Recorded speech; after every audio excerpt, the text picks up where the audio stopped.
situation that's being called hell on earth. Massive wildfires have left more than 88,000 people homeless, and it could get much worse. These fires burning now across an area as big as Hong Kong are expected to double in size just today.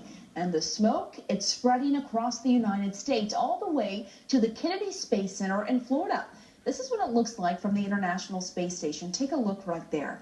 Dan Simon joins me now with more on this. So Dan, how are the weather conditions impacting the situation there?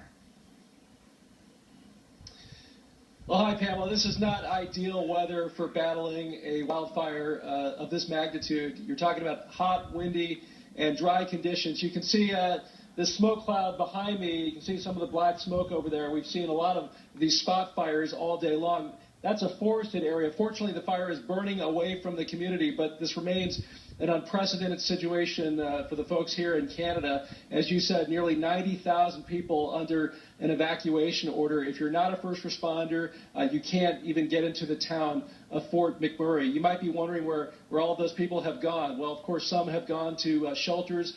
Some are staying with friends and family, and of course, some are at hotels. You can't even get a hotel room in the area. But in terms of this wildfire, it's going to go on for quite some time. The weather tomorrow does call for rain, or at least there's a 30% chance of rain, slim chance. That would be welcome news for the folks here in Canada. But if there is rain, this fire is going to rage on for several more weeks, we're told. Pamela? I mean, just incredible. 88,000 people being impacted by this. Do we know what caused this fire in the first place?